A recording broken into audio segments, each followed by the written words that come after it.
होते हैं उनके बीच में एज होती है और इस तरह का एक पिक्चर होता है जिसे हम ग्राफ कहते हैं। लेकिन हमें पता है कि जब जो ग्राफ थ्योरी है या कोई भी चीज़ें हैं, कई बार क्या होता है हमको बहुत बड़े बड़े प्रोग्राम्स बनाने पड़ते हैं जिसमें ग्राफ का यूज़ हो रहा होता है। तो प्रोग्राम का काम क्या होता है, जो भी आप कंप्यूटर प्रोग्राम्स बनाते हैं, तो मान लीजिए ये कंप्यूटर प्रोग्राम है, तो आप क्या करते हैं, आप कोई चीज़ इनपुट देते हैं और इस प्रोग्राम जो भी जिस भी चीज़ से रिलेटेड प्रोग्राम बनाया होता है वो फिर आपको कोई एक आउटपुट देता है। तो क्वेश्चन इज़ दैट कि आपको इस प्रोग्राम से रिलेटेड किसी ग्राफ को इनपुट देना है, ठीक है, किसी ग्राफ से रिलेटेड कोई प्रॉब्लम सॉल्व करनी है, तो उस ग्राफ को, इस प्रोग्राम को समझाएंगे कैसे, आप इनपुट कैसे देंगे। तो इस डायग्राम की फॉर्म में तो आप कंप्यूटर में देते नहीं हैं इनपुट, तो इस वजह से जनरली हम बाइनरी यानी कि 0 1 या फिर कोई नंबर यूज़ होता हो तो हम इनपुट ईजिली हम देते हैं। तो इस वजह से इस प्रॉब्लम को सॉल्व करने के लिए हमने ग्राफिकल रिप्रेजेंटेशन के लिए एक नया रिप्रेजेंटेशन बनाया जिसे हम कहते हैं मैट्रिक्स रिप्रेजेंटेशन।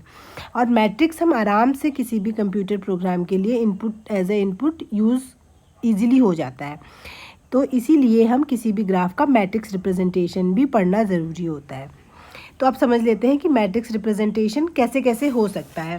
तो देखिए, जैसे हमें पता है, हमने पहले भी पढ़ा था, जो ग्राफ होते हैं वो जनरली 2 कैटेगरी में डिवाइड किए जाते हैं। एक होता है जिसे हम कहते हैं डायरेक्टेड ग्राफ और दूसरा होता है जिसे हम कहते हैं अनडायरेक्टेड ग्राफ।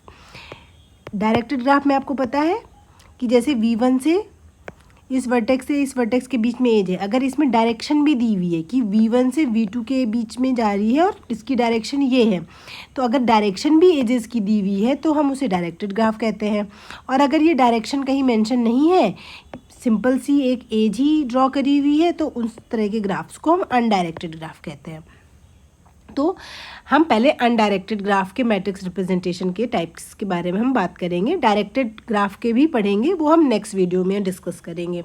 तो सबसे पहले देख लेते हैं कि मैट्रिक्स रिप्रेजेंटेशन के क्या क्या टाइप होते हैं, specially for the undirected graph. Okay, तो जनरली हम 4 टाइप्स के रिप्रेजेंटेशन यूज़ करते हैं, जिसमें पहला है adjacency matrix, incident matrix, path matrix, circuit matrix.